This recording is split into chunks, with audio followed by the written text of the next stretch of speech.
So, maybe you're brand new to Guild Wars 2, and you are very confused about a lot of things when you first start playing the game.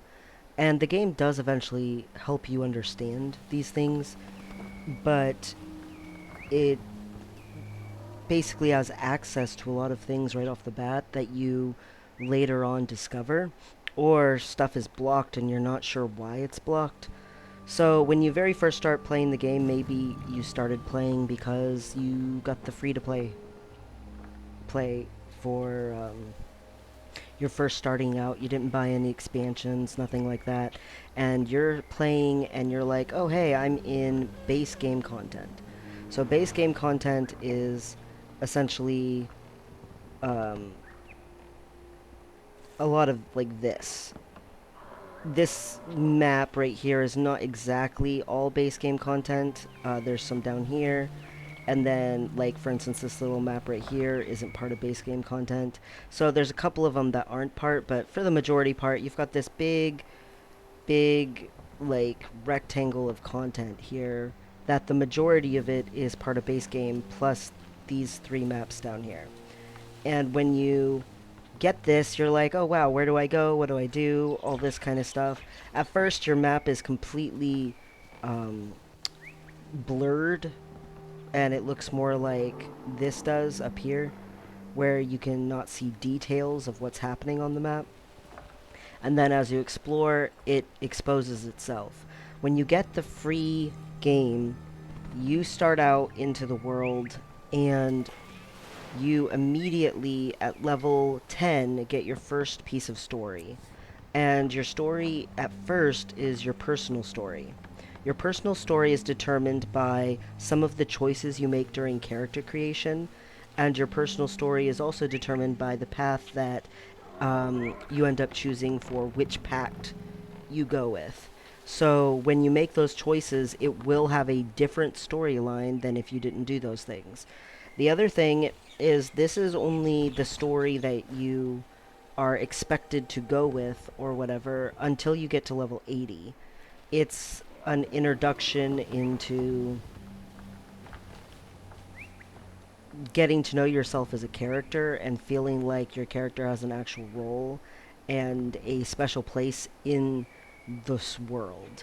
In actuality, once you hit level 80, if you never did any of the personal story, you do not have to do it in order to do something else.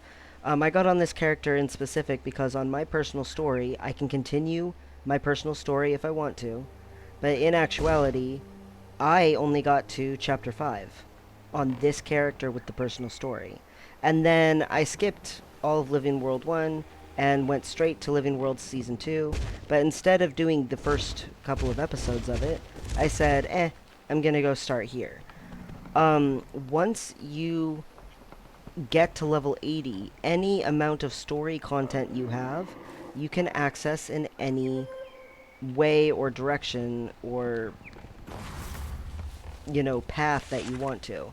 So there's all these different sections of understanding to have. Um, in actuality, you're supposed to do them like in order if you want a full-blown story. In order for that to happen, several things occur. You have your personal story all the way through level 80, and you have the Living World Season 1 that are free. You get them automatically. Congratulations, your free-to-play game still has more free content. After that, you get to Living World Season 2. Living World Season 2 is not automatically free. Now, you can buy it with gems. So, where I have these little treasure chests that show I can get, like, loot and rewards for playing, instead, it would have a little gem icon, and it would say, hey, it costs this many gems to get it. Now, all Living World story instances, sections, chapters, all of them are free if you're playing the game at the time when they launch. So right now, we're in End of Dragons, which is an expansion, and a new story chapter will begin soon that has to do with Cantha. If you're playing the game actively when that comes out, you automatically get that for free don't ever have to use any gems to get it. The other way you can get all the story, living world story content, as well as the expansions, is there is a full collection bundle on Steam that soon they're going to put in the plain Guild Wars 2 store as well. But it's $100, and you get all of the expansions and all of the Living World seasons included in that completely. That's a ton of hours of gameplay. It's definitely worth it. Like, you could spend... I have spent 8,000 hours in this game, and I still have done so little content compared to how much there actually is. It's like a ridiculous amount of content.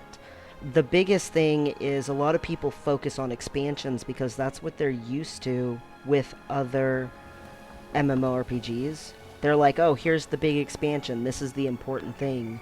The Living World seasons, besides Living World Season 2, in my personal opinion, are just as important as the expansions. The Living World seasons add more maps and zones. They add new currencies, new like stats and gear types and different ways of interacting with the world that are really important. Plus, some of the best like farming and gold making and stuff that you can do in the game period are in some of the Living World seasons. Um, the Living World seasons also sometimes are in bundles for sale on the Black Lion Trading Company gem store. And so sometimes under promotions, you'll see it for sale in here for less gems than it would be to go into the story chapters and buy them individually. The good thing about the gems is if you happen to be someone who's poor and likes to know life things, you can trade gold for gems in this game. And so you don't have to spend real life money to get the story chapters if you're too poor to do so, which is not a knock on you. People who are poor didn't automatically want to be that way. But it is a way for you to get around having to spend real life money on that, and instead you can just spend real life money on the expansions, call it good. Either way, there is no subscription fee in this game, and everything in the gem store is all either just expanding your gameplay as far as stuff you can interact with, or else cosmetics. There is no pay to win, like you can up your armor or get better gear or anything like that in this game. The best gear in the game is account bound and not tradable between characters. So while you can make some pretty decent gear with crafting and sell it, you cannot make the best gear. The best gear you have to actually earn, and the best gear is not bought. So while you're doing your story content and you're going through it all, be aware that there's different degrees of it. The personal story, the first, like, I would say 4 chapters or so of it are pretty easy and are meant to be that you can kind of just get into the story instead of having to worry about whether or not you can beat the content. Um, it might even go a little further than that. Once you start getting further on into the story, it does start to become a little more challenging. There's achievements associated with the story sections, and there's more like big bosses and stuff like that. The nice thing about being able to say at level 80, you know what, I don't feel like doing any more of this story. I want to go do this story, or I want to go do this story. Whatever story it is, okay, that you want to go to, you just open it up, start doing it. No matter what it is. You can just be like, you know what, I want to play this. This is where I want to be in the story. And automatically, that's where you go. And it's a nice way on new characters to be able to just get to maps that you don't have a teleport scroll to or something like that. Unlock it really easy. It's a really nice way as a new person to unlock some stuff to make things easier for yourself if you're into exploring the world and the story. I highly recommend, and it does not really offer too much for spoilers, to go into the Path of Fire story. If you buy the game, say you get a level 80 boost or two with it, and you're like, oh, I want to use my level 80 boost on this, but now I'm gonna have a level 1 character that I'm leveling like from scratch, and I have this level 80 character who I'm not really 100% sure how to play. And the biggest thing is to make sure that you understand if you go and start a story thing, unlock something, and then go back, it's okay. So on your level 80, maybe you're like, I want to do the story the right way, but I also don't want to be limited as if I was level 1. You can go on Path of Fire, do the first little story section, unlock your Raptor Mount, and now you've got a Raptor to run around on. A lot of times you can get the Raptor just by hitting level 10. If you have the free-to-play version, you get a level 10 basic Raptor that just is for 10 hours. And then if you get to level 10 and you have the expansions but you haven't necessarily played the content yet, you get the base game Raptor, but it has no enhancements, it has no masteries that you can get for it. So I always suggest doing the Path of Fire first story instance anyway, because then you also unlock the ability to get your Path of Fire mastery system. Masteries are just so freaking helpful and useful. Earning them and being able to earn them and get experience toward them is helpful. But you're not going to be playing it in the desert zone, so you're not really going to be getting a lot of experience if you're doing the story in order. So if you just want to get to level 10, get the base game Raptor, don't do the Path of Fire skip. The other thing that is very useful is if you do the first little bit of story in Heart of Thorns, you unlock gliding. Again, you can get base game gliding and then just say, okay, I'm done with that, and go back over here and click to do this story instead. Story is totally whatever you want it to be. You can just jump back and forth to do achievements or rewards, unlock some maps, and then say, screw the story. I'm just going to go watch like a recap video or something. It's totally fine to do it however you want. Just be aware that your options for purchasing expansions and living world seasons can be together if you're on Steam, or in the future if you're not on Steam. Or you can just use gems to buy them, or you can just trade in-game gold to get them with gems. And you're not restricted in this game to playing the story like in actual designed order. Another thing that I think I see a lot of videos where people are like, oh, I'm new to the game, I'm trying it out for the first time, and they're like, oh, this is what story is like. Allow me to be really clear. When you're doing the personal story, the cutscenes are you on this side and another character on this side, and you guys are just sort of talking together with like a watercolor painting in the background. The story is not like that anymore. Once you get into Living World Season 2 and onward, it starts being story that happens as you're doing things, and people are talking as you're, like, getting into combat or going somewhere, and the cutscenes are actually a lot better done, and by the time you get to things like End of Dragons or even Living World Season 4, by the time you get to that point, like, it's so much better done than the personal story that it's like mind-blowing. The personal story can be engaging and a little bit entertaining or whatever, but the story, when you start really getting into it and you get further in it, will draw like emotional reactions from you and is done to such a significant degree better.